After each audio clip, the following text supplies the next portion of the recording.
I'm going to call the Justice Committee meeting to order. Do we have any appearance by members of the public? We have had no requests to speak this evening. All right, thank you. Next item on the agenda is item 3, consent agenda. I can come. Yep. Can I combine those two? You Yeah. certainly can. I make a motion to combine items 3A and 3B. Second. All right. Do I need to do anything else? Who was the motion? I made the motion. Oh, okay. And then Assume I Dave. can. Can I make the motion, Susan? You should make one. All right, Jack's making the motion. You gonna second it? Yeah. Susan will second the motion. Perfect. All right, any And that's- comments or discussion about that? All in favor, please signify by saying aye. Any opposed? All right, I have bills here in the amount It's of, on the consent agenda, so you already approved that. oh, we already approved it? Yes. All right. I thought I made a motion to combine them. Right. But the consent agenda is already things combined, and then we voted on. We combined them. I think the motion was to combine them, not to approve them. Not to approve them, Oh, yeah. I'm sorry. Yeah, I hadn't made the motion yet. I haven't said anything about I'm approving sorry. yet. Okay. All right, so we're gonna be voting on items 3A and 3B. On the minutes, I'll ask, does anybody have any additions or corrections to the minutes? All right, seeing none, and then on the bills, I have bills in the amount of $759,371. $759,371.46, and I have a letter here by our auditor that says she has reviewed all those bills and that they are in compliance with county code. Does anybody have any questions about those? All right, seeing none, we're going to be voting on items 3A and 3B. All in favor, please signify by saying aye. Any opposed? All right. Next item on the agenda is item 4A, Ron Lewis, Public Defender. He has no items for action, but he does have his caseload report for information. Mr. Lewis, is there anything you'd like to say about those?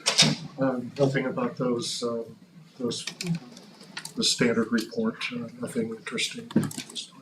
Does any member have any questions about the caseload report of the Public Defender? All right, seeing none other, anything you'd like to say? I would just like to mention that there, you may have seen newspaper reports of funds being dispersed from the state of Illinois as part of all the pretrial fairness, so forth. A lot of the legislation that went in there was a fund for public defenders. It was finally funded, and then just with the PFA coming back into effect, the state has released that number and that those funds. We think it's a one-time thing so far. It's nothing that's going to repeat. But essentially, with the Supreme Court divided the money amongst circuits around the state. The circuits were given a formula on how to divvy it up amongst their counties within their circuit, and the portion from McLean County has been delivered to the circuit court, who in turn delivered it to the county. So just, this is to be a supplement to, all things public defenders have already around the state. I think some of it was kind of a makeup for some of the other smaller counties who really took a beating over the Pretrial Fairness Act. But that's how it got here. But just want to let you know that the county here got $113,000 to be used for public defender items. There's a way of doing that Cassie's filled me in on, and the treasurer and so forth, and we're going through that to make sure it's spent appropriately. Does any member have any questions? Going by newspaper articles, the turnaround time for you to process someone, I know that's not always on your end, but it is a part of, meeting with the client and then the terms of release. Is that correct? And then they they go on their way, right? Are you talking just under the pretrial fairness? Mhm.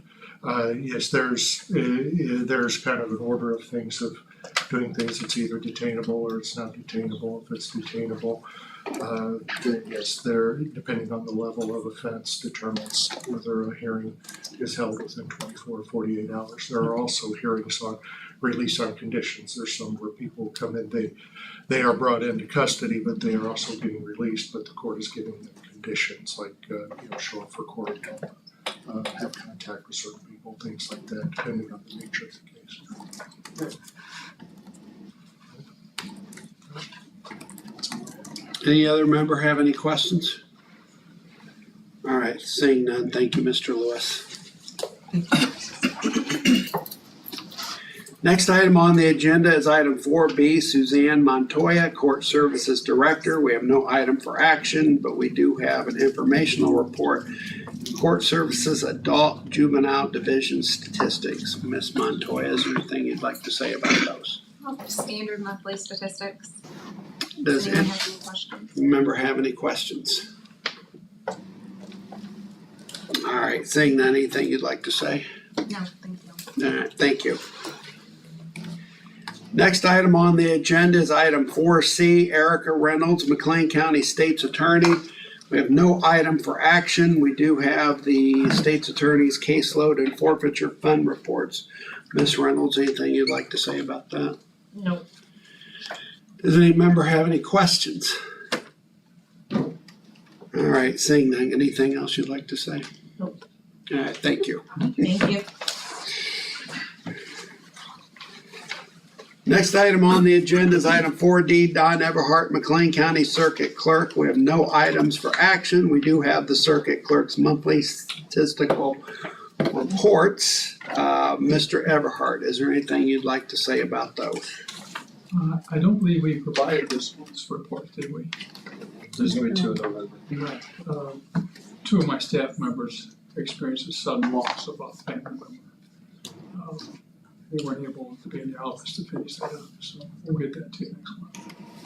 All right, anything else you'd like to say? Yes. All right, thank you. Next item on the agenda is item 4E, Matt Lane, McLean County Sheriff. Got item 4E1A for action, request approval of an intergovernmental agreement between the City of Bloomington and the County of McLean regulating the use by the County of McLean of the police shooting range facility of the City of Bloomington. And can I have a motion to approve? So moved. Motion by Member Tompkins, second by Member Abraham. Mr. Lane, would you like to discuss that? This is our standard contract with Bloomington Police Department, and they have not raised the rate in quite some time. And we always, it's a good relationship, it always works out well. Does any member have any questions? Member Abraham? So I understand this agreement came to us last in January. Mhm. Was that just due to lateness on They that just part, or got it getting done early this year. Okay. They just, so it'll be the same, it'll be Gotcha. effective the same timeframe. They have, I believe the new lieutenant, or the new assistant chief, got it done early and asked us to get it done, so. Does any other member have any questions? All right, seeing none, we are voting on item 4E1A. All those in favor signify by saying aye. Aye. Any opposed? All right, next item on the agenda is item 4E1B. Request approval of a grant agreement between the State of Illinois, Illinois Emergency Management Agency, and Office of Homeland Security in County of McLean. And can I have a motion to approve? Motion by Member Schaefer, second by Member Tompkins. Mr. Lane, would you like to discuss that? I think this is a recurring grant. It helps supplement the modest budget that EMA has. And it does supply us with quite a bit of budget. Any member have any questions? All right, seeing none, we're voting on item 4E1B. All those in favor, please signify by saying aye. Aye. Any opposed? All right, next item on the agenda is the Sheriff's Monthly Statistical Report. Mr. Lane, anything you want to say about that? That's the bad, of course. Does any member have any questions? I do. Has there been an increase in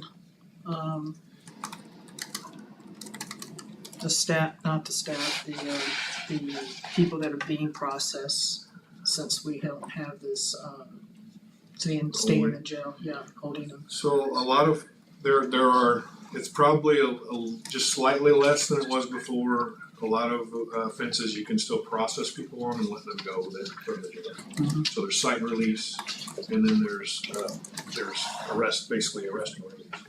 And it's been about, it hasn't been, not a dramatic decrease, but there has been a small decrease, I think in the numbers coming in, but the numbers that we hold are much smaller for court the next day. A lot of which would have probably gotten a personal recognizance bond anyway the next day. Some of which, some may have not. Yes, ma'am. Any other questions? All right, seeing none, anything else you'd like to add? I have 9 right now, that are waiting DHS placement. I'd like to give this committee those stats every month. They're either unfit to stand trial or not guilty by reason of insanity and waiting for treatment. I did attend the Illinois Sheriff's Association conference recently, last month, and there was a representative from Department of Human Services there, and it's the issue is that they don't have the facility nor the doctors that they need, and they're working on that, is what I've been told. But there are consistently about 150 throughout the state that are waiting to get into a bed.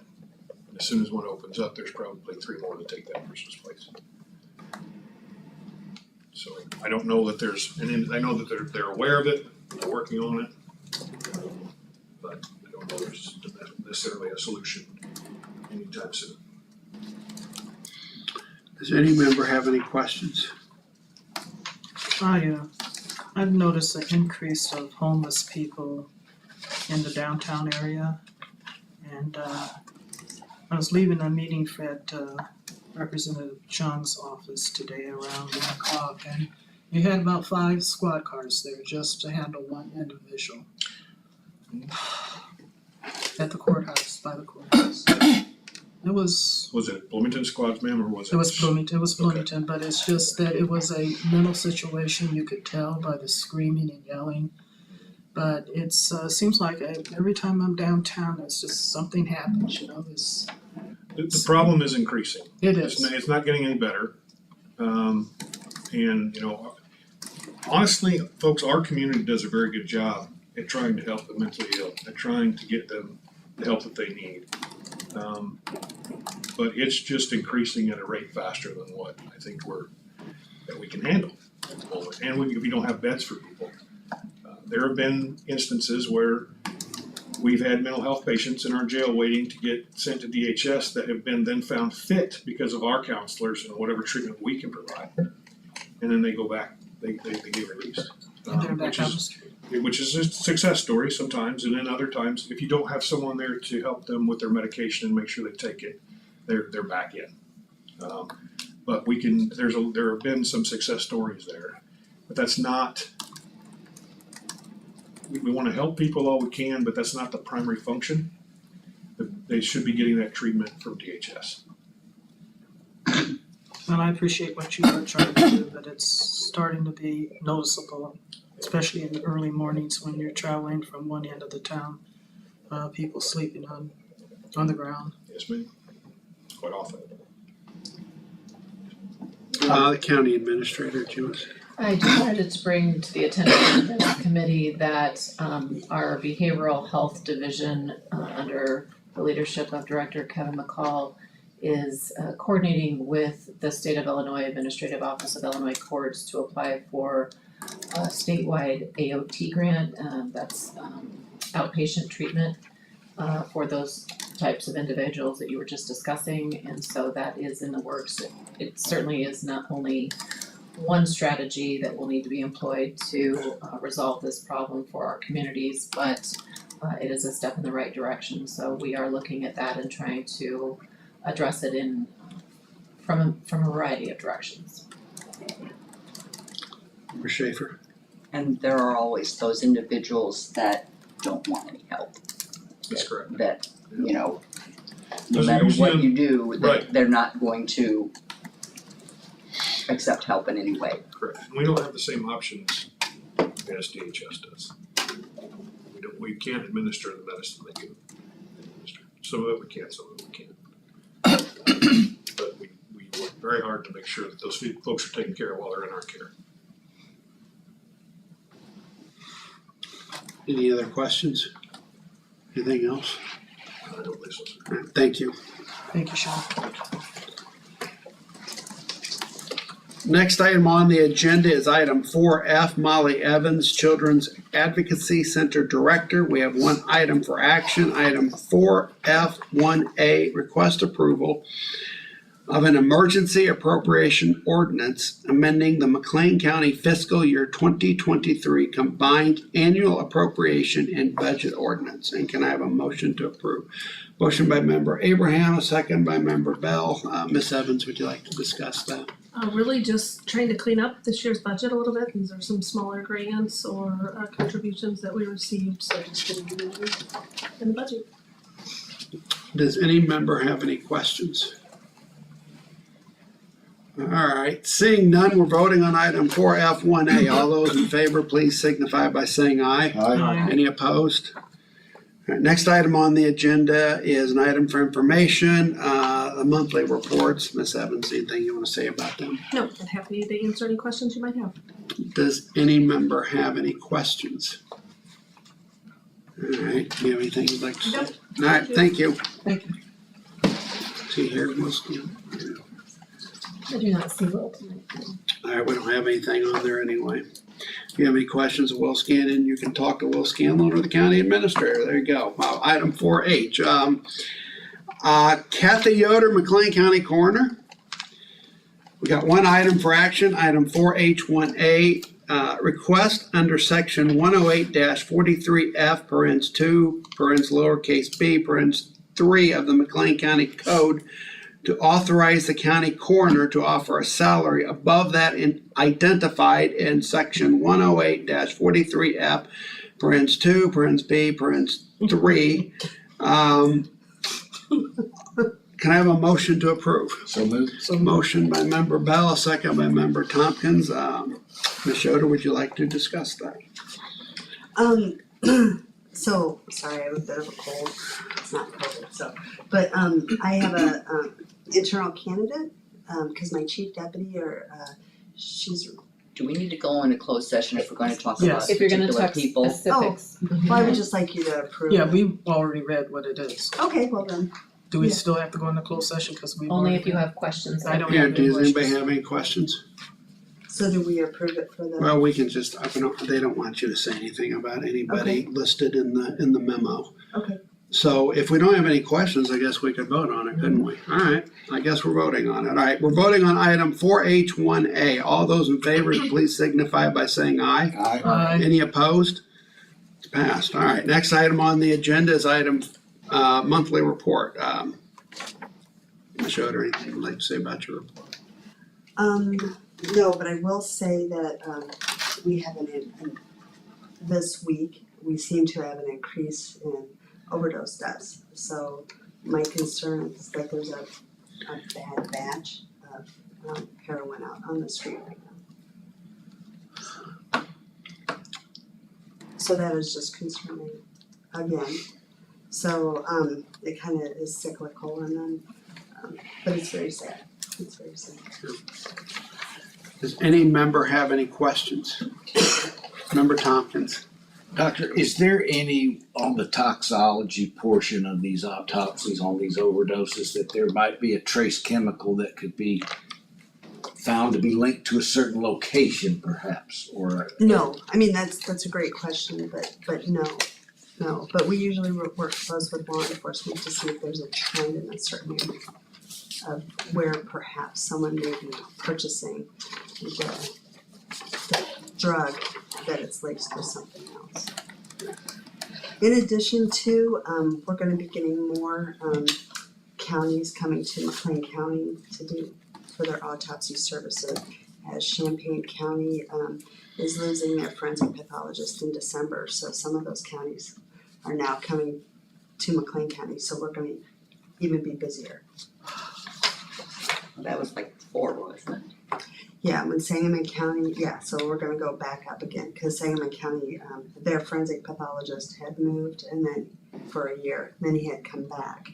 And now they're forensic pathologist in Champaign, and Champaign is, they probably do just their county, maybe 50 more autopsies a year than we do here in McLean County.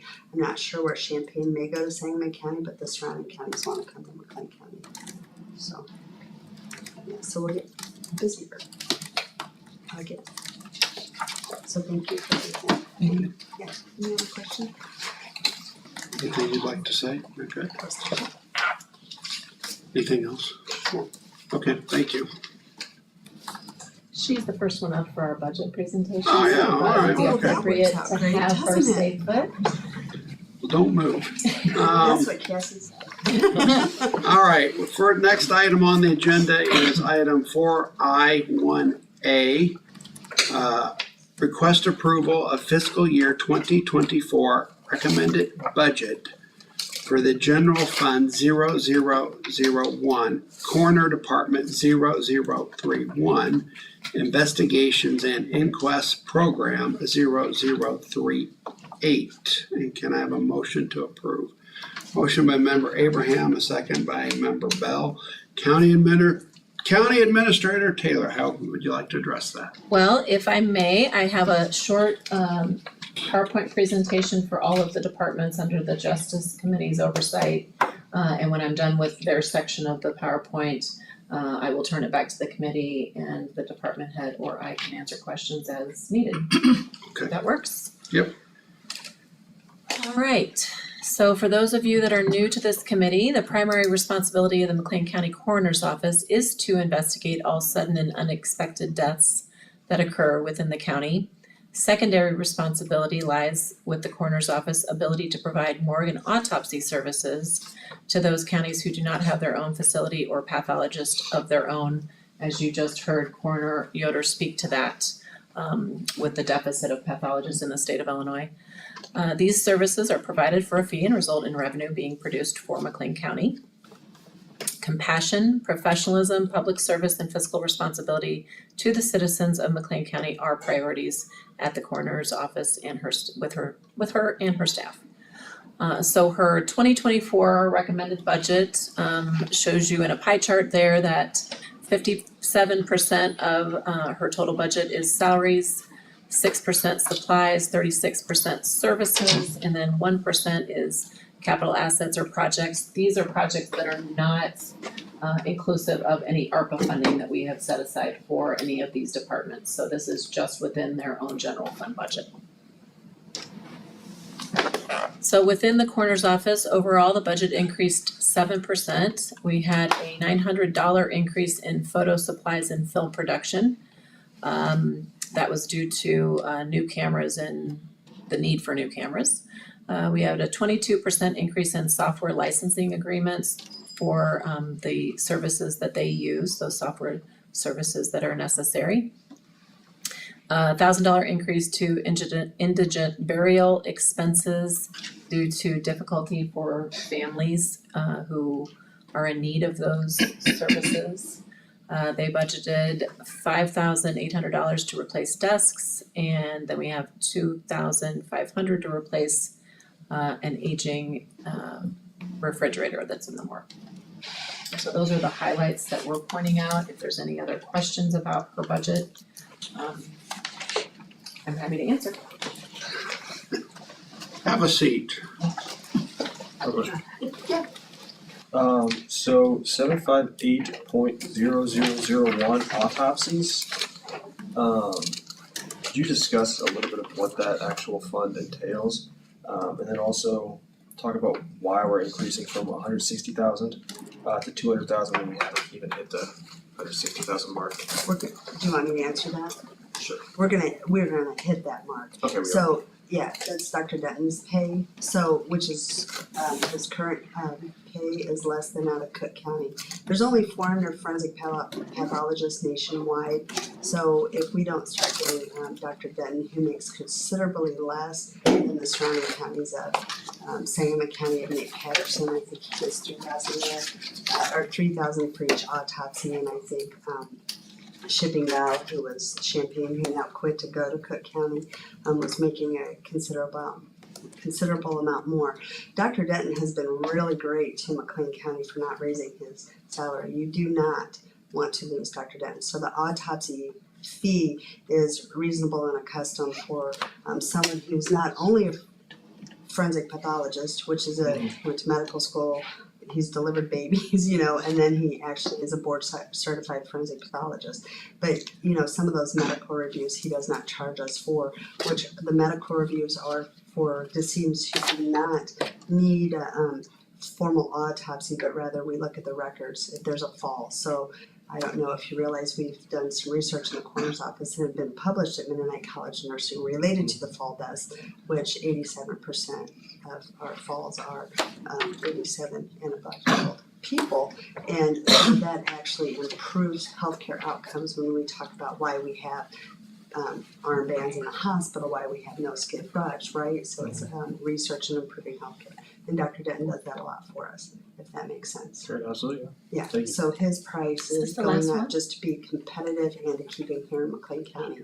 He's actually world renowned too, and he's the head of NAME, which is the National Association of Medical Examiners. It's amazing that we have him. He's gone up against Dr. Bodden, who, as you know, did the O.J. Simpson trial. He's also gone up against Cyril Weck, who did Epstein's autopsy, right? And he is actually above them and better than the ones that actually make it on television. So, in addition to, we all know about Emmett Till, right? You know about Emmett Till.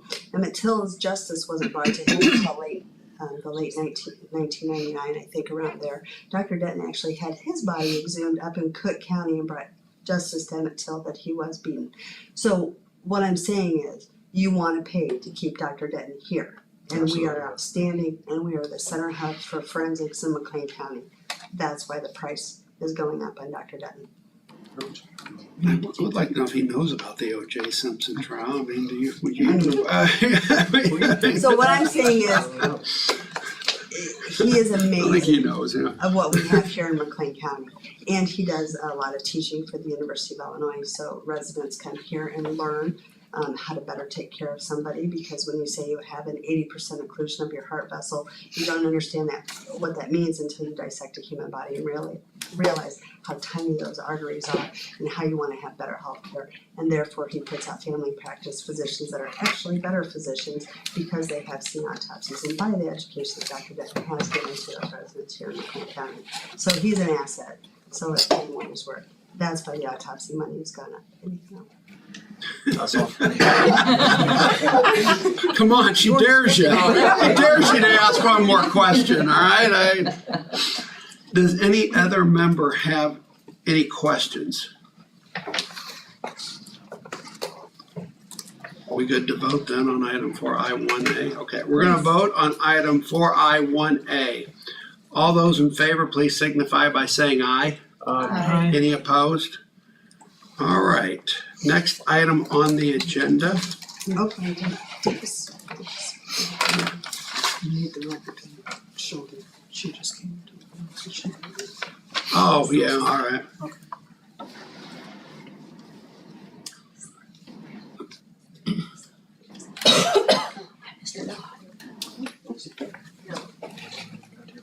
thank you everyone, I appreciate it. Thank you. Thank you. All right, let the record reflect that member Natalie Roseman Mendoza is now in the room and she is voting. So, all right. Next item on the agenda is item 4IB. I'd like to take these all together with the permission of the committee. Would you please? Yes, please. Yeah, I mean, do you want me to, I gotta get a motion, right? I gotta do For that. B1 through B3. All right. Item 41B1, General Fund 001, Prosecution Litigation Program 0019, and Administrative Support Program 0020, and B2, IDPA IV-D, Project Fund 0156, Child Support Program 0079, and B3, Illinois Opioid Allocation Fund 0113 Administrative Support Program 0020. And can I have a motion to approve? I have a motion by member Roseman Mendoza, second by member Bell. County Administrator Taylor. Thank you, Chairman Erickson. So for the State's Attorney's Office, the McLean County State's Attorney's Office is responsible for the prosecution of McLean County's most dangerous criminals with our talented and dedicated staff and the help of local law enforcement departments. They are able to aid in enforcing the law and punishing criminals. State's Attorney's Office also helps and advises victims of crime by providing advocacy for citizens. Their job is not simply to gain convictions, but to seek justice. This is taken off of our State's Attorney's website. And so you can see that this office is, the majority of the salaries, 94% of their budget is salaries. They have 2% in supplies and 4% in services, but much as you would imagine with attorneys, it's all about having the people. So for our 0001, 0020, 0019 prosecution and litigation budget, overall that budget increased by 21%. For revenues, the revenue fee line decreased 90% due to previous changes from the Criminal Traffic Assessment Act and those impacts. Victim Witness Grant provided increased revenue, so that was helpful. For salaries in this line, salaries increased 21%. Our software license agreements, that line increased 85%. That was for Microsoft 365, evidence management software that is needed in this department, multi-factor authentication, and our antivirus software.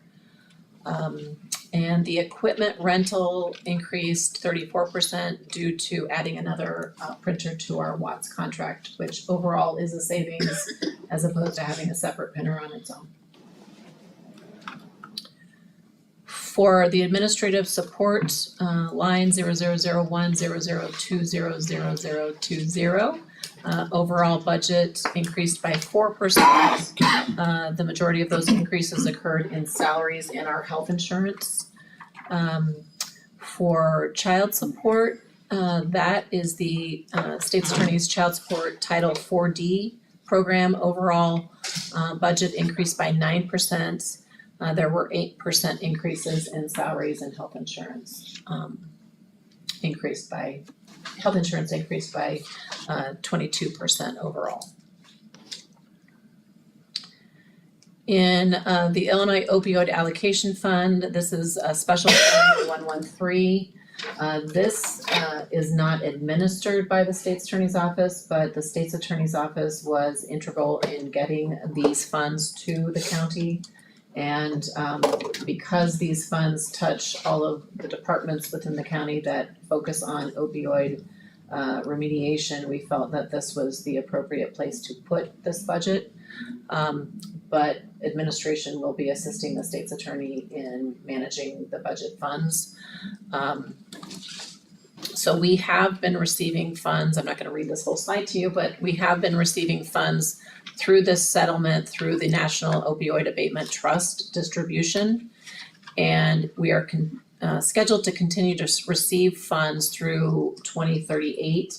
The amount that we receive every year changes, and so there's not a specific amount that I can touch to that the county will bring in each year. For the 2024 year, we did receive additional settlements from some distributors, including Johnson & Johnson, CVS, Walgreens, Walmart, Allergan, and Teva. And all of the funds that are utilized through this program have specific uses that are dictated through that opioid abatement program. And so these are only uses that can be for opioid or substance abuse disorder related projects or education.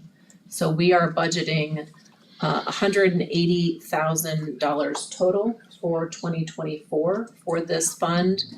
We will be allocating $15,250 for medical and nursing supplies, That includes harm reduction kits and Narcan equipment for our jail and our health department. We have $60,000 allocated for a medicated assisted recovery program. $75,000 to contract with an overdose prevention coordinator who will coordinate efforts within the community. That will be a contracted position, not a McLean County position, and we hope to utilize resources from the city and the town to make sure that we are allocating appropriately and not duplicating our efforts. And then we have $28,575 to partner with Project Oz for a prevention program that will be reaching out to our younger citizens. And so that's what we have for that last fund. And I'll entertain any questions for any of the either state's attorney's lines or this fund. Member Schaefer? Back to the first one where you had the CTAA and the reduction on the revenue, and I know that impacts many of the departments, and I know that was a pilot program, and I can't remember if that then got permanently implemented to, and that's why we're seeing that in our, are we then gonna see that kind of thing across all the departments that are affected by these fees? Yes, so any of the departments who were counting on fees with the prior fines and fees assessments that were then changed through the CTAA, you will continue to see a reduction in those fees. Those will be further exacerbated, I think, by the safety acts, if I understand correctly. So fees that we have allocated for criminal justice departments have been gutted. You understand? Accurate. So, and I have one other question, unless you were gonna say more. Nope. Okay. On the opioid, and you mentioned the city and the town, are other jurisdictions in the county, like Leroy and Lexington and Hayworth, did they receive funding through this also, or is it just a population threshold to work not just with the city and the town and the county, but with all these rural surrounding communities? So the only two municipalities that I'm aware that received funds were the city and the town, so I'm not sure of what the parameters were for those allocations, but those are the only two that I'm aware of. Cause it would be nice if we really collaborated well with everyone who received those funds and not duplicate, Agreed. work. That would be in our intent. Thank you. Any other questions? All right, seeing none, we are voting on item 4.1B, 4I1, it's easy for you to say, 4I1B, B1, B2, and B3. All those in favor, please signify by saying aye. Aye. Any opposed? All right, thank you. Thank you, Erica. Thank you. Next item on the agenda is item 4I, what in the heck is wrong with me tonight? 4I1C, request approval of fiscal year 2024 recommended budget for the Circuit Clerk Department 0015, including, we combine those, or do we have to, or what, do you want to take them separately? I would like to take them all together, C1 through C6, if Okay. possible. Anyone opposed to combining C1 through C6? All right. I need to read all that, I suppose. All right, next item on the agenda is item 4I1C, C1, General Fund 001, Circuit Clerk Department 0015, Administrative Services Program 0011, Criminal Cases Program 0012, and Civil Cases Program 0013, and C2.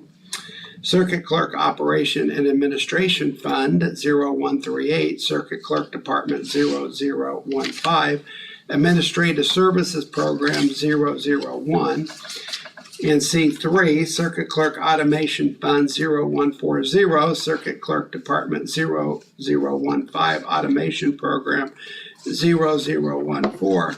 And C4, Court Document Storage Fund 0142, Circuit Clerk Department 0015, Administrative Services Program 0011, and C5, Child Support Collection Fund 0143, Circuit Clerk Department 0015, Civil Cases Program 0013, and C6, IDPA IV-D Project Fund 0156, Circuit Clerk Department 0015, and Civil Cases Program 0013.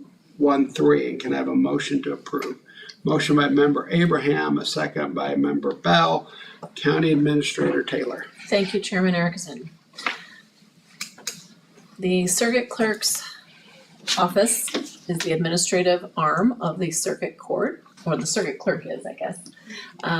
The duties of the Circuit Clerk are set forth by statute, rules of the Supreme Court, and administrative orders of the local Circuit Court.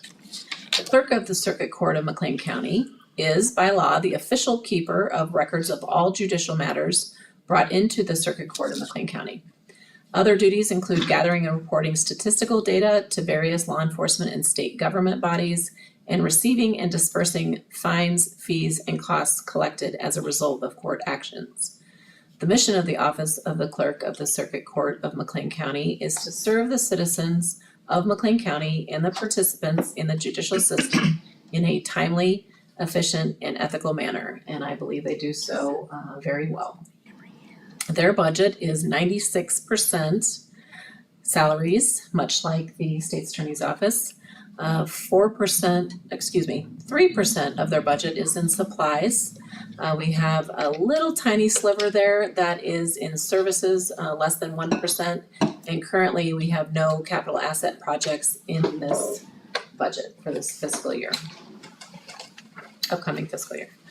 So with our administrative services budget, the 0001, 0015, 0011, overall that budget increased 3%.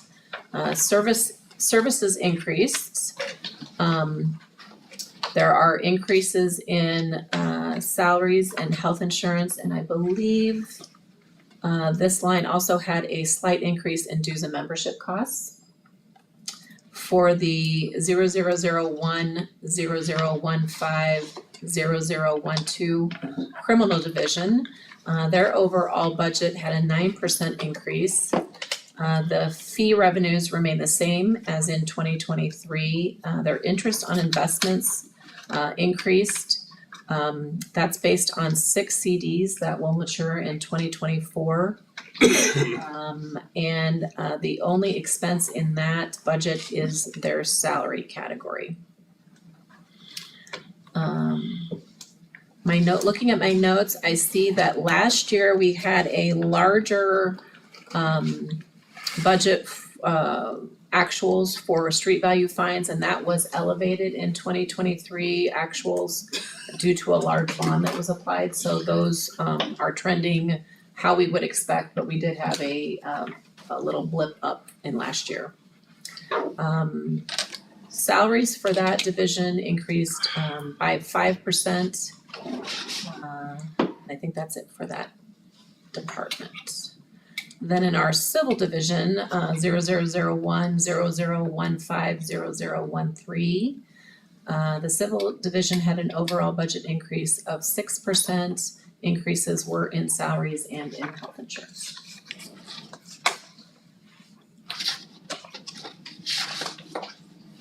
For the dedicated fund 138, operations and administration, overall that budget increased by 2%. The clerk operations and administrative revenues remain the same as last year, and the contractual line did increase by $2,000. That was an increase that was passed along to us through the armored car expense through Loomis. For the circuit clerk automation fund 140, overall that dedicated fund budget increased 56%. The automation fee revenue remained the same. They are utilizing $191,635 of their fund balance. Contractual services increased by $175,000. This is related to our county's portion, the circuit clerk's portion, that he has allocated to our new Aegis case management system software and the onboarding of that software. Our software license agreements have increased that expense line related to multi-factor authentication and our Windows 365 licenses. Admin surcharge did increase. That's based on a formula change that is calculated in administration. And then our capital line expense, 833. We do have a expense in that line for purchasing 13 laptops for use in the courtrooms. For our court document storage overall, Fund 142, that budget did not change significantly. 143, our child support collection budget, that budget was decreased by 2%. And then 156, the IDPA 4D project, overall that budget increased by 6%. Those are grant funds. Changes in those areas, I think, were salaries and health insurance, if I'm remembering correctly. And that's all of my notes for these 6 budget lines. If you have any questions, I'd be happy to answer. Does any member have any questions?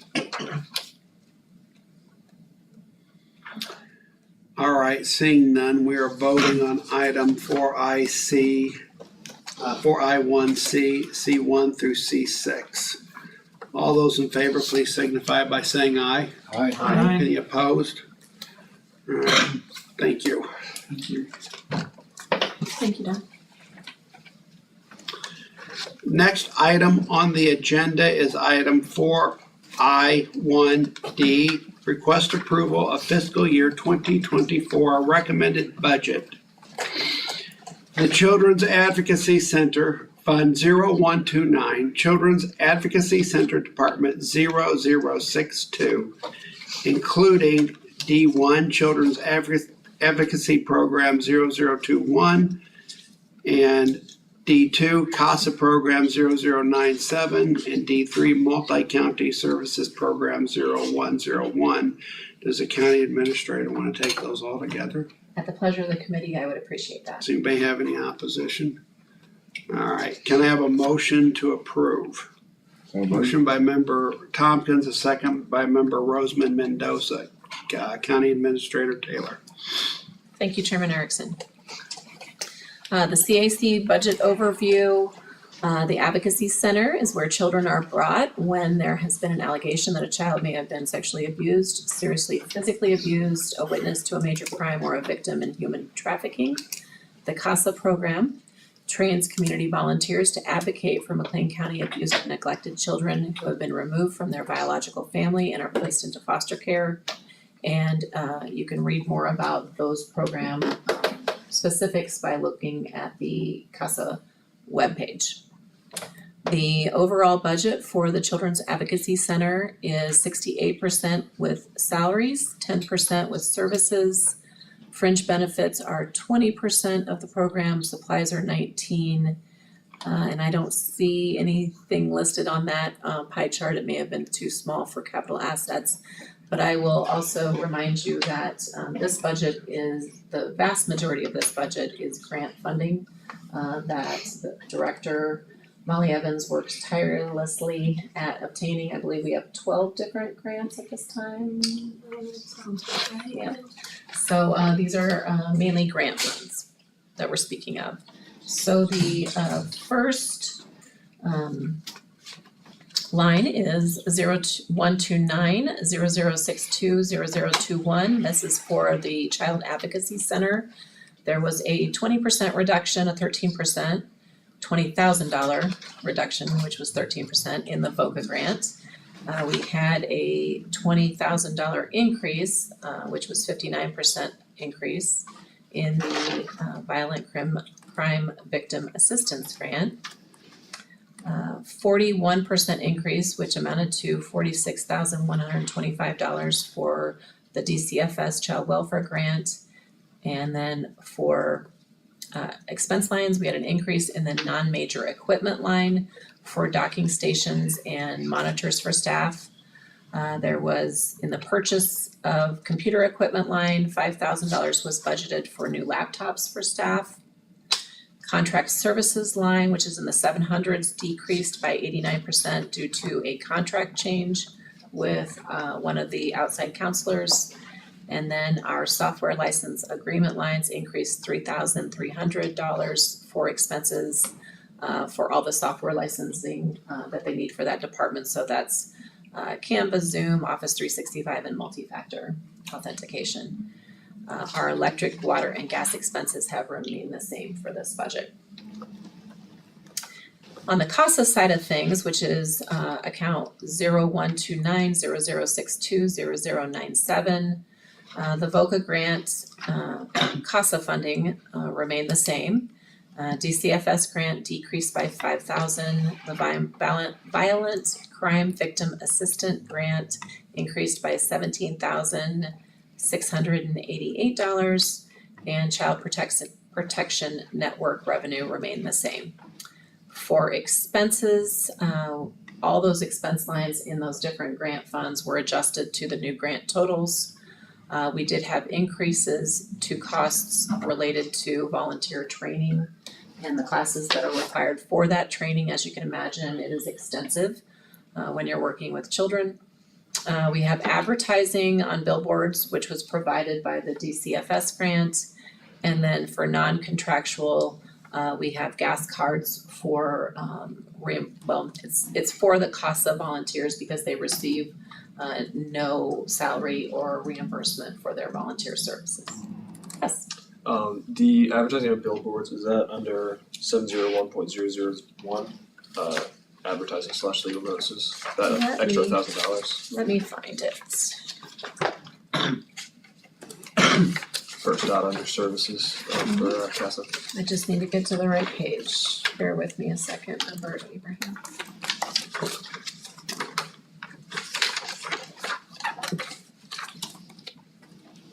$116.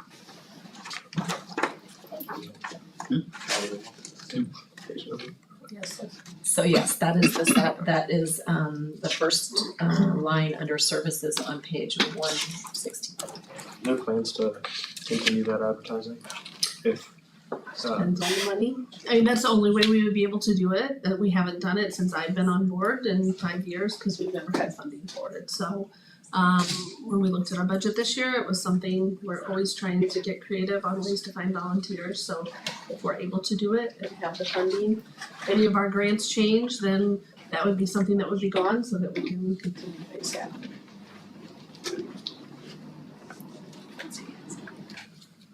Are we okay to move on?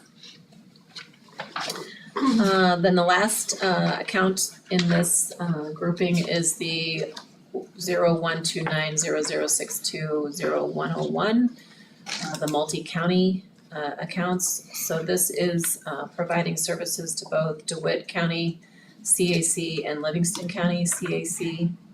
Their court fines for revenue remained at the 2023 amounts.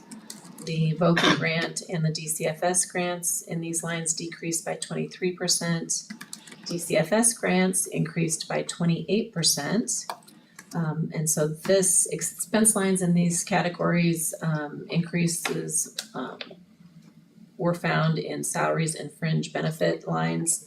The vehicle maintenance and repair line increased due to an addition of a second vehicle that was provided for by Livingston County. And then there's also increases to internet costs in Livingston County. And that is what I have for CAC and CASA.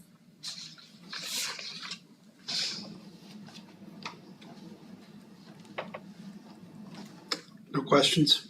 All right. We are voting on item 4I 1D. All those in favor, please signify by saying aye. Aye. Any opposed? Thank you. Next item on the agenda is item 4I1E. Request approval of fiscal year 2024 recommended budget for the Court Services Department 0022, including, are we wanting to combine those two? Anybody opposed? All right. E1, General Fund 0001, Court Services Department 0022, Juvenile Detention Program 0022, Court Services Program 0024, Pre-Trial Program 0068, Adult Redeployed Grant Program 0094, and Veterans Court Program 0103. And E2, Adult Probation Services Fund 0146, Court Services Department 0022, and Probation Supervision Program 0025. And can I have a motion to approve? Motion by member Schaefer, second by member Abraham.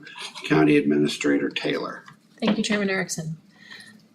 So McLean County Court Services has a mission to protect the public interest and safety by diligently enforcing court-ordered conditions of probation and detention for juveniles through meaningful supervision strategies and utilizing appropriate supportive services.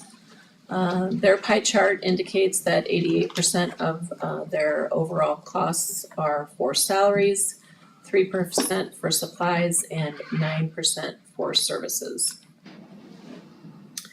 The Juvenile Detention Center has its own fund, 0001, 0022, 0022. Revenue from reimbursements for special prisoners has increased 25% due to a rate increase for 2024. Their expenses, the food expense increased 15% due to rising food prices. And their software license decreased by 100% because they only had one software program that was being utilized in that line, and they removed that assessment tool, and we will be using a new tool through the new Aegis JMS system when it is online. For court services, 0001, 0022, 0024. We had some changes through the Administrative Office of the Illinois Courts for rules for utilizing what could be used in their special funds. And so because they restricted special funds to a higher degree, you're gonna see some changes in this fund to make up for that. So in the clothing line, there was an increase because they are seeing a lot of new staff. Those are only for shirts, they're uniform shirts for court services when they're out in the community doing home visits or in the courtrooms to identify them as probation staff. For vaccines and prescriptions, we had $4,000 allocated for client medical needs related to mental health. Advertising, there is $15,000 that is allocated for marketing and outreach for Recovery Court. The contract services line, that includes a part-time grant acquisition position, and then it also includes contracts with Chestnut CYFS, the Center for Youth and Family Solutions, the Center for Human Services and counseling contracts. So from the health department, this department receives a grant, and it is for pass-through money for community behavioral health. And so Chestnut receives $177,320 for those services. The Center for Youth and Family Solutions, CYFS, receives $24,200, and MCCHS receives $7,680. We had schooling and conferences. That line includes cognitive behavioral counseling training for 4 staff members, and so there was an increase there. We had software licensing increase for the same as you've seen in the other departments for Microsoft 365 and antivirus. And then we did see an increase in the employee medical line, that is new staff requiring physicals. And we had equipment rental, they added a copier to the Watts rental contract.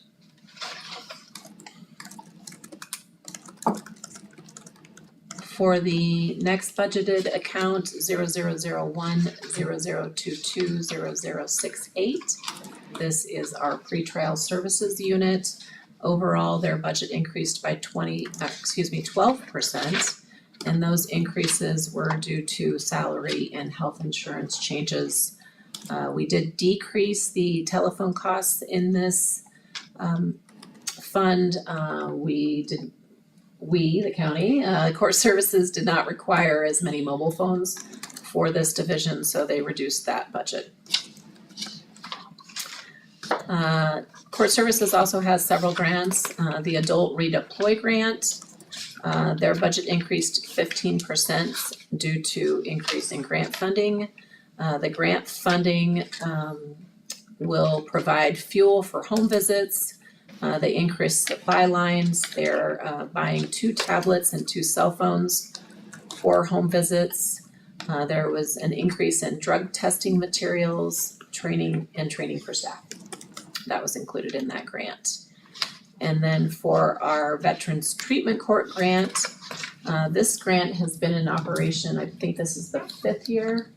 And so that budget decreased 10%. That is not unusual for grant funding. The decreases in operating expenses will be absorbed by other budget lines, and the grant will also fund for 6 people to attend training. The Comprehensive Assessment Team grant. This grant is for high-risk youth to receive wraparound services and to coordinate efforts with community agencies for those youth. It includes contractual costs for a program manager through the Center for Youth and Family Solutions. And then it also includes non-contractual services, which is a variety of services for the youth, and that is all based upon their needs, their individual needs that are identified through that multi-agency wraparound effort. This is not the first year of this grant, but this is the first year that it's being seen in the court services budget. So if you've seen zeros in the previous years, that is why it was a move to this line in this department. And then lastly, the Court Services Probation Fees Fund. That's their special dedicated fund, and there was minimal change to this budget. It's a 3% increase over last year.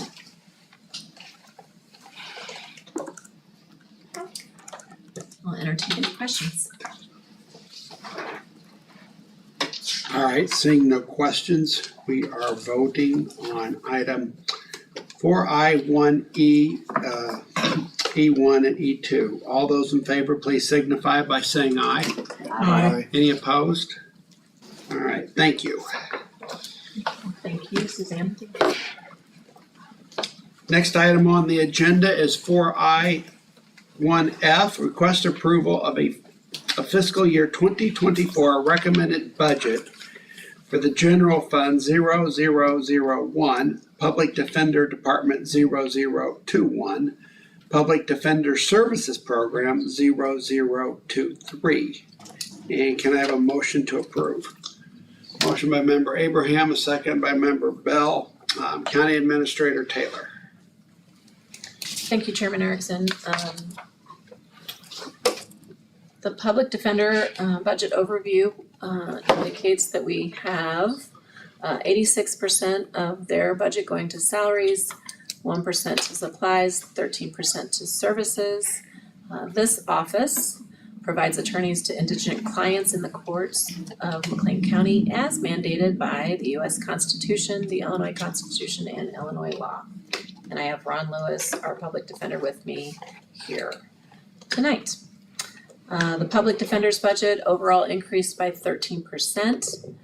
We reclassified assistant public defender positions in order to be more competitive in a fluctuating market, and that will take effect in 2024 if approved.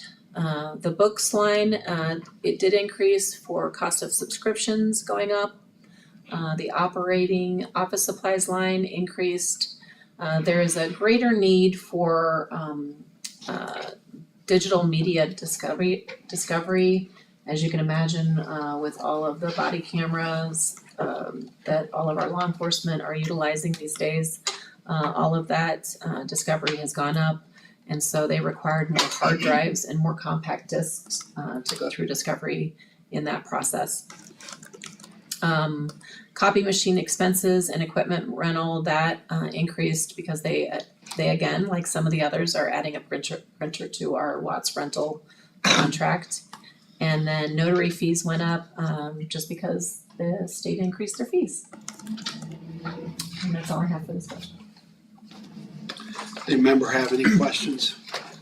The 2023 actual amount doesn't have anything under advertising or legal notices. We're not using that money. Can you speak to that, Ron? I believe that's just as needed. Yes, and as needed, and wouldn't be so much in criminal as much as it would be, if there was something in a juvenile case, but, I don't really think about it. Thank you. Any other questions? Seeing none, we're voting on item 4I1F. All those in favor, please signify by saying aye. Aye. Any opposed? All right, next item on the agenda is, thank you, is item 4I1G. Request approval of fiscal year 2024 recommended budget for the Metro McLean County Centralized Communication Center Fund 0452, Metro Communication Center Department 0030, and Metro Communication Program 0090. And can I have a motion to approve? Motion by member Abraham, a second by member Schaefer. County Administrator Taylor. Thank you, Chairman Erickson. I just received a note that Director Flagel could not attend tonight due to a family emergency. And so I will go on to represent her budget. So as a reminder, METCOM is a centralized communications center, so it's a cooperative venture. It does not include just the County of McLean. It also includes the Town of Normal and ETSB, which is the Emergency Telephone Systems Board. That handles all of the police, fire, and EMS calls, both emergency and non-emergency for McLean County. The City of Bloomington operates a separate dispatch center for calls within the corporate limits of Bloomington. And so their budget is 70% salaries, 6% fringe benefits, 3% capital asset projects this year, 20% in services, and 1% in supplies. So overall, their budget decreased 6%.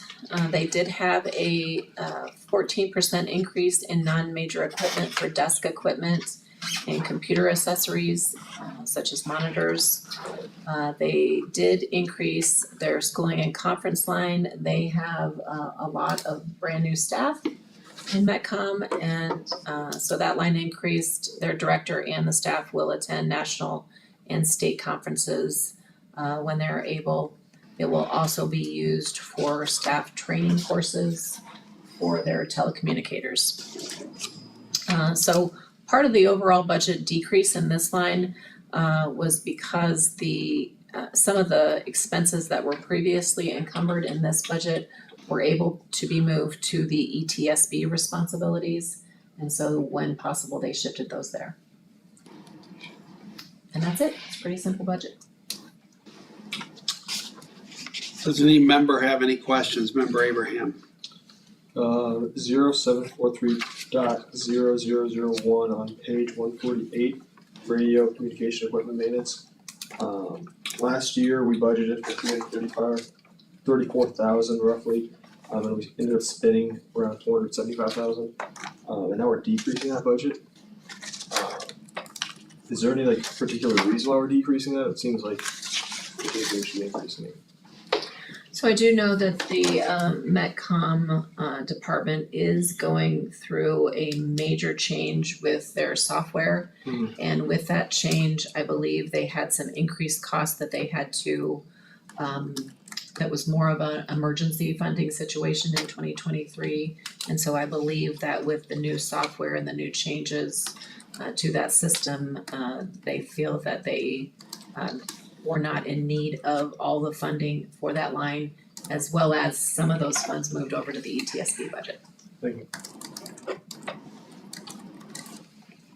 It's called a CAD system, the system that they're improving, their CAD system. Any other questions? All right, seeing none, we are voting on item 4I1G. All those in favor, please signify by saying aye. Aye. Any opposed? Thank you. All right, next item on the agenda is item 4I1H, request approval of fiscal year 2024 recommended budget for the general fund 0001, Sheriff Department 0029, Law Enforcement Operation Program 0027, Criminal Investigations Program 0028, Administrative Services Program 0029, Jail Operations Program 0031, Fleet Management Program 0033, Court Security 0035, and EMA Operations Program 0052. And can I have a motion to approve? So Motion by moved. member Abraham, second by member Roseman Mendoza. County Administrator Taylor. Thank you, Chairman Erickson. Overall, the McLean County Sheriff's funds total $14,321,245. The salaries are the lion's share of this budget. I don't have the percentages listed up there, but we do have the amounts. You can see that salaries and then services, this is the next largest category for their budget. As we all know, the McLean County Sheriff's Office is dedicated to the highest traditions of excellence in the practice and delivery of law enforcement and corrections. We are enriched by and take pride in their purpose, values, sense of community, personal loyalty, and leadership. I believe this is on your website and is the mission and values that you live by every day. So for our law enforcement line 0001, 0029, 0027, there was a 4% increase in employee salaries in this fund. For operating supplies, there were increased costs needed for canine food, accident investigation equipment, and AED pads and batteries. For the photo supplies, we had a need for a new digital camera for the Accident Investigations Division. Sheriff PTI training, that's always expensive. That training is for 6 new deputies. And for purchasing of the police equipment, we were in need of $14,000 for a purchase of a drone to be incorporated in both patrol and accident investigation. So this drone will include a thermal camera and will assist with searching large areas expeditiously. It will also provide for increased officer safety and community safety. I know one of the examples that was given previously was helping to find lost children. So a thermal imaging camera on a drone obviously could search a field much quicker than you could on foot. So a couple questions. Well, firstly, what kind of drone is this? I mean, $14,000. That's kind of crazy. There are 2 different companies we're looking at. Okay. But with the thermal and a lot of it has to do with increase in their technology, better technology with better battery life. Gotcha. But with the thermal that we're trying to go for, there are some that are a lot more. We looked at like an Axon, was much more. Are they rotary wing? No, I'm not Yeah. sure. I would assume so. But they're, we've had instances, you can also, on top of what Ms. Taylor talked about, map accident scenes with it. You can map any type of crime scene that's outdoors with it. So it's very useful, whereas, total stations cost much more to do accident scenes, and this will do a lot that a total station would, not all of it, but a lot of it. Are there any regulations that we have currently, like possibly just internally, for your department for usage of that drone? We do, but we also just today, Yeah. I got the new Public Act that says that we have to document when, why, where, and how we put this thing up. So there are regulations that say, and we have FAA licenses to be able to fly these too, that my guys don't want to lose. So they keep all the documentation on why it's going up, how long it was up, what it was for. Do you need to get any clearance to use it? I think it depends on where it's at.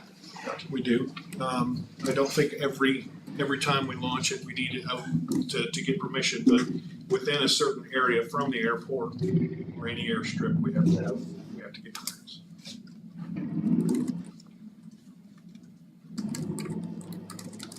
Any other questions? Member Schaefer? Does the city and the town also have drones, this kind of same type of drone, or is this something that maybe you would share, or they've shared we with would you in the guess. past, or whatever? They have shared with us, as a matter of fact, a few years ago, we had one person that was running and stayed in a cornfield for 2 or 3 days, Right. place to place. And Bloomington Fire came out, at the time, their batteries kept draining quick. And it depends on how much wind there is too, how fast your battery, how long it stays up. So we share, pretty much, we have an open door to them. If they need any of our equipment, they do the same for us. We have actually helped out other agencies quite a bit with ours, other counties and municipalities with ours. There's quite a bit of call for their services right now. I'd like to have our own to be able to respond immediately with one of our pilots. Any other questions, Member Bell? What you said pilots, it's not just anybody using these, especially at $14,000. No, ma'am. That's for two. And how many hours of training time? And do they have to go out and train where they're not in a populated area? I'm not sure what the hours of training are. I know that they do have to pass a test and they have to recertify. I believe it's every 2 years. 2 or 3 years. Every 2 or 3 years, they have to recertify and show that they still know the rules and regulations, when they can put it up and when they can't. Okay, that's good. Good to know. Any other questions? Okay to move on? Yes. Do we want to, I'm still in the middle of the. oh yeah, that's right, you are. All right. So 0001, 0029, 0028, criminal division, or excuse me, criminal investigations unit. Overall, there was a 5% increase to this budget, a 2% increase to salaries. Investigation expenses increased by 25% due to the increased costs associated with new hire background checks. And then we also have increases to the Cellbrite software costs, so that software license agreement line went up. In administrative services, 0001, 0029, 0029. We had a decrease in civil fees that were coming in by 4%. There was a reduction in revenue from county case fees and for failure to appear warrant fees in anticipation of changes based on the Pretrial Fairness Act. County case fees, it was 25%, and FTA warrant fees, it was 33%. Moving on to expense lines, schooling and conferences increased $23,700 for the purchase of a mental health wellness program for law enforcement. We budgeted $15,000 for marketing and outreach for the Safe Passages program. There was a telephone service line increase, and that was to be fully functional with the Axon body cameras that law enforcement has. And then we had an increased line for purchase of police equipment, that was $45,717. That was for the equipment needed to purchase radios, repeaters, and mobile radio accessories for the 6 squad cars. For 000100290031 jail operations, clothing increased by 38% due to increased costs of uniforms and footwear. They budgeted $13,272 for replacement uniforms for the inmate population based on the needs of the facility. $14,640 was budgeted for the purchase of replacement linens and beddings for the inmate population. There was a 31% increase in food costs through the Aramark contract. That's in the contract services line. Schooling and conferences line increased 45%. The cost of registration and travel costs with trainings and conferences, that includes about $10,000 in training costs for mental health training. And then we have the purchase of police equipment that decreased 52%. That was reflective of a contract change. And then increased capital assets. There are projectors that are going into 2 South, and that is the unit of the jail that houses those special needs population, the unfit to stand trial, those that are awaiting the DHS placement. For the sheriff's fleet management line, gasoline expenses decreased 11%, non-major equipment increased for equipment in squad cars. Court security, that special line supports 6 deputies and 1 patrol sergeant. I do include EMA in this. So for EMA operations, which is housed in the sheriff's department, their budget is a 12% increase from 2023. The salaries category increased 13%. Their grant awards remain the same as revenue amounts in 2023. Books increased because of increased cost for materials. The copy machine, we had under budgeted that in past years, so we adjusted that to actual costs. For vehicle maintenance, we had an 8% increase to cover rising costs for repairs, and then software, there were increased costs to their search and rescue software program. And that's it. Any questions? Member Abraham? I apologize for this, but we're gonna go back a little bit to the 000100290029 administrative services. Page 159, under non-contractual services. Is there any reason why we had a roughly $20,000 excess that we went over our budget in? Transport, conditions, I would guess that's for. For extraditions of prisoners that people get picked up on our warrants in other states. It's very expensive to get them back, no matter how you do it, whether I send to correction officers and a couple deputies, or we pay a company to transport them to us. And those costs have gone up significantly. Gotcha. And is there any reason for the 4X on the contract services? We're going from 10,000 to 40,000. Contract services for Any like explicit reason, or are we just increasing for that? I didn't hear the whole question, I guess. So under contract services, we're increasing the budget for that by roughly 30,000 from a $10,000 budget in 2023. Was there any like? Is that still under the same that we were just talking about with Yeah. it's so unpredictable. Gotcha. Just like this year, it catches you off guard. The year before, it might have been a fraction of that cost, so we're just trying to have a better posture. Lexapol on the just our policies, or I'm sorry, policies and procedures. Correct. We'll put that in that line. That Is that was the- 28,000? That's the recurring costs for that. That was included. 38,000. Okay. that would be the folks that advise us on policy, procedure, best practices countrywide, in the entire nation, and advise us, what policies to have and how they should be implemented. And that's an ongoing contract that we have.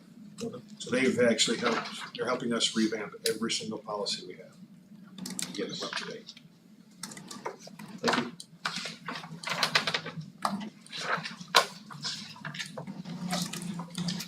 Any other questions? All right, seeing none, we are voting on item 4I1H.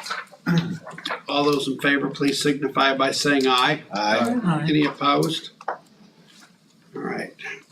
Next item on the agenda is item 4I1I. Request approval of fiscal year 2024 recommended budget for the general fund 0001, Merit Board Department 0008, Administrative Services Program 0010. And can I have a motion to approve? So moved. All right.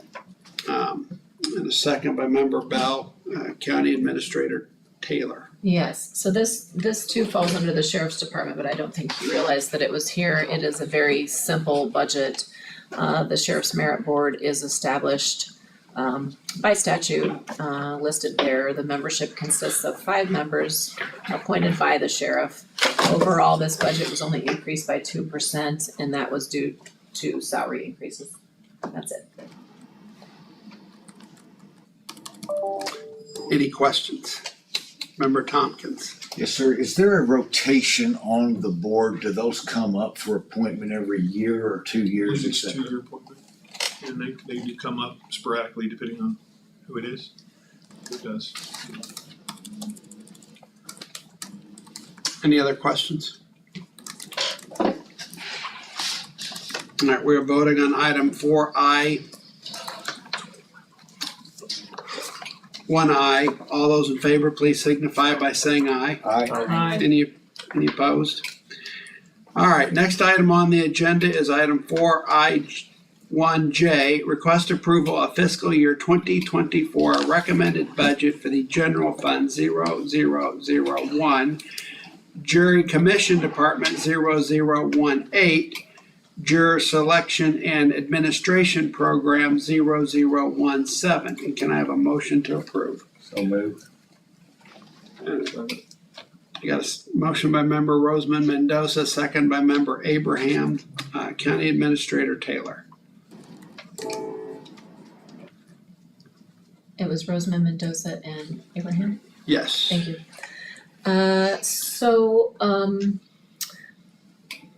The jury commission falls under the auspices of the circuit court.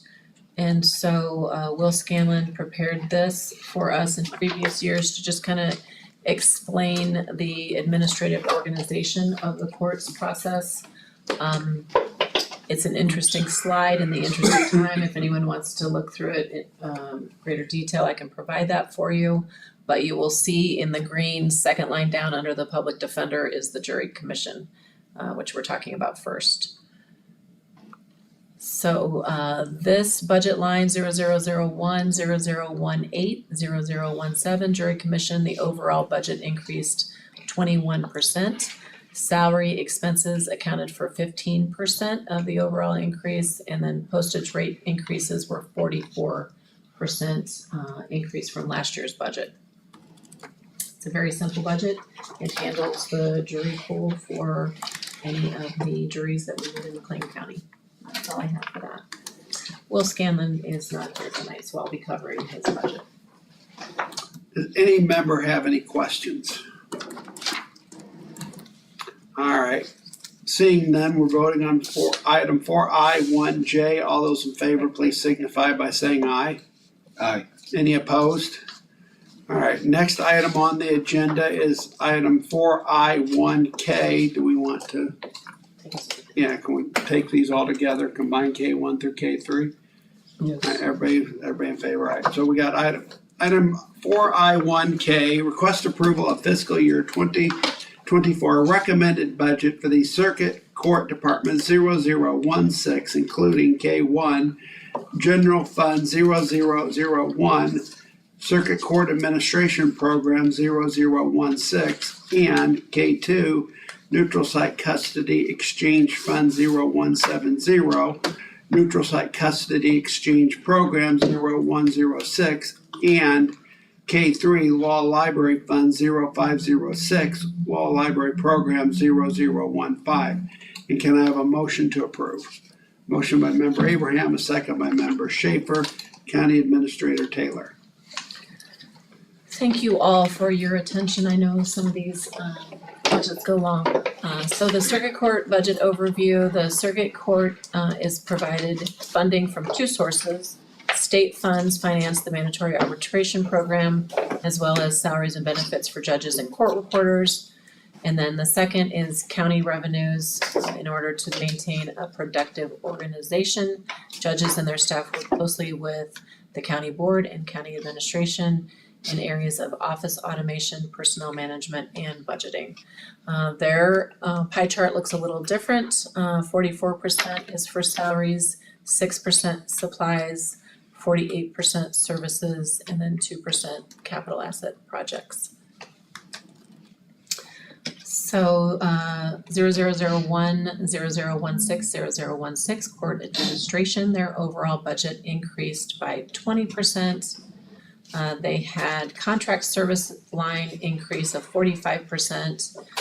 That provided $160,000 to the juvenile court guardian ad litem, so the attorneys for the kids. The ISU Stevenson Center through our Criminal Justice Coordinating Council was allocated $50,000. The foreclosure mediation services, $14,000. Reentry projects were $100,000.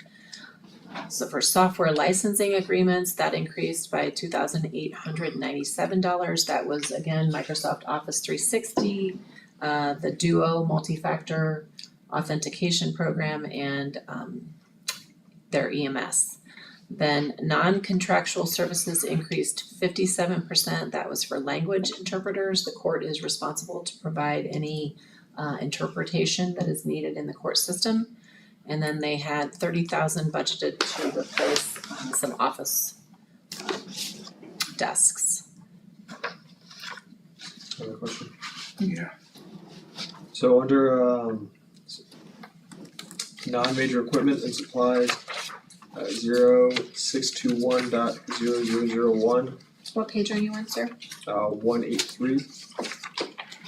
We're budgeting, for the last 2 years, we've been budgeting $6,500. We're routinely spending tens of thousands of dollars over that. Is there any reason why we're budgeting so low? If you'll forgive me and tell me what the line was again? It is non-major equipment 0621.0001.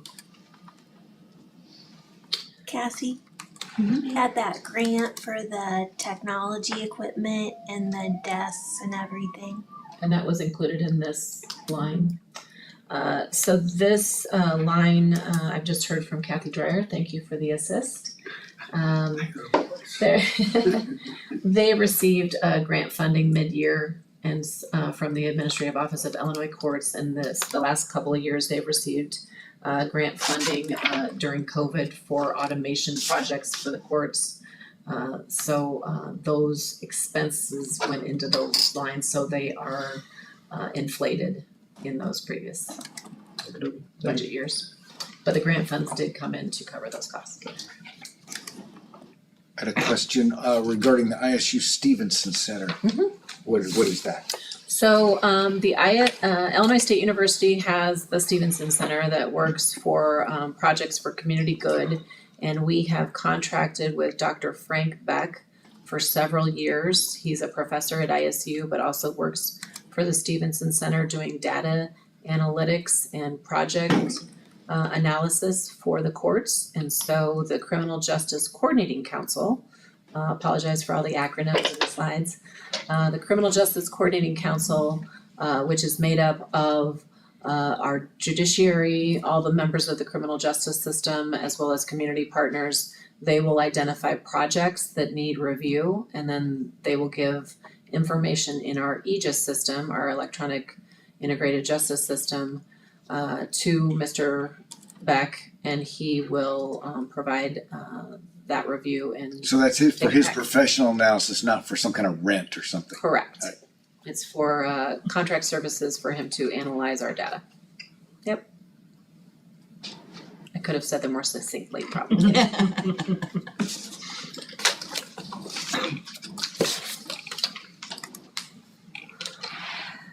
That's all I have.